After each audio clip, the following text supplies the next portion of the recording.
Welcome back. As we were working on this special, the resounding cry we kept hearing from Las Vegas city officials, the police, school officials, is that everyone in the community needs to join together to work on this problem, starting at home with the parents.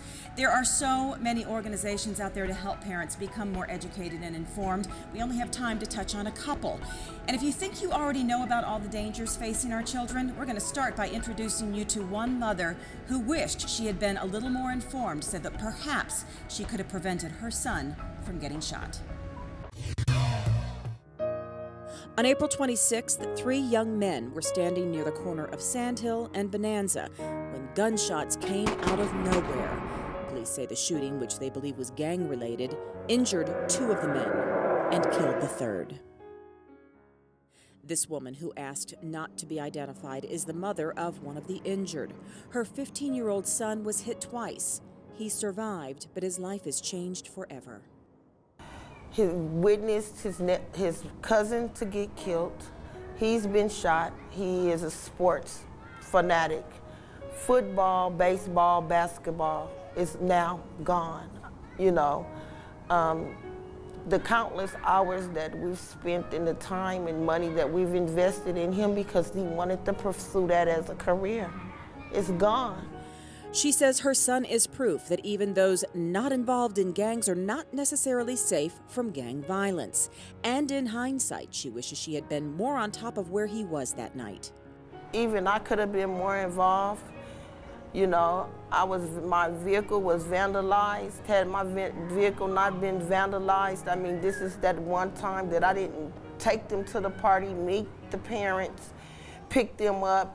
Violence like that shooting and other recent incidents prompted this gathering of concerned Metro, school police, and detention and enforcement officers, school officials, city leaders, and others in the community.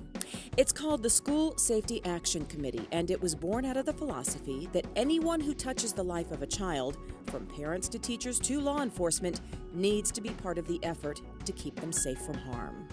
Our entire city council is behind this effort. Councilman Steve Ross was here at this meeting to show his support. When you have a community issue as serious and significant as this, you need to bring everybody together at the table to communicate solutions. We all have a portion of the pie. You know, the kids are in school from 8 o'clock till 3. After that, they're on the streets from 3 until 6 until the parents get home.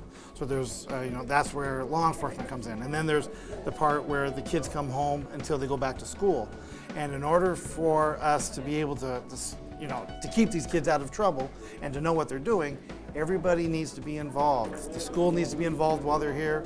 You know, law enforcement and the community needs to be aware of what they're doing when they get out of school. And because schools and school police only have the kids less than half a day, 5 days a week, the School Safety Action Committee meetings focus on how to better involve parents and educate them on the realities of gangs and violence in our community. Isn't the target audience the parent? You want to get this message? One of the increasingly popular programs for parents is run by the Southern Nevada Community Gang Task Force. It is made up of several agencies, including Las Vegas D&E officers as well as Metro. This class is endorsed by the Action Committee because it clearly teaches parents how to detect the signs and symbols of gang involvement so they can intervene early. This one was held at Mark Carey Elementary School. Yes, you heard me right, an elementary school. And if you think your son or daughter isn't capable of getting into gangs or being sucked into that way of life, I know my daughter, I don't think she would, but I don't blindly trust her or believe her every time she opens her mouth. Officer Bill Stockdale and his partners meticulously go through everything from graffiti symbols for parents to look for on backpacks and in school notebooks, to hand signals and colors that are associated with various gangs.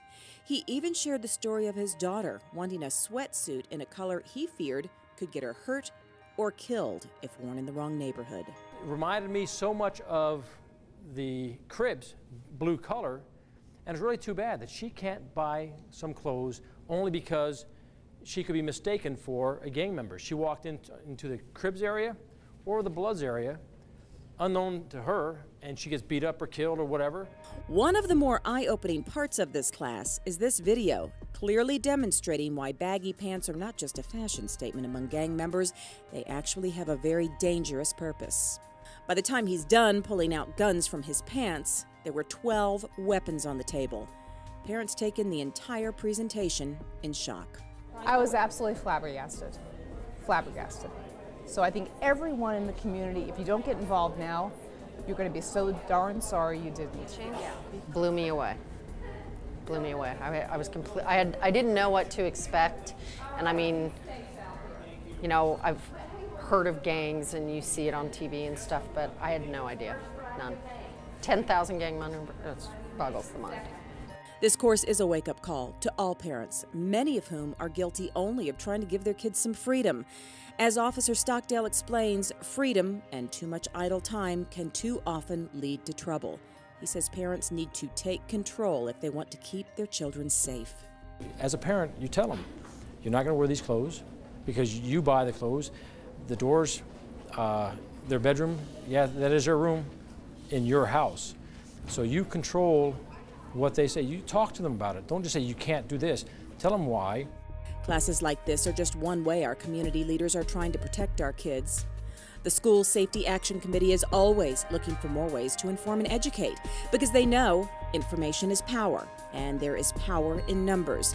We may not be able to keep gangs completely out of our city, but we can learn how to keep our kids out of the gangs. There are some very violent gangs out there. Individuals go against them or make a mistake, they will retaliate with violence.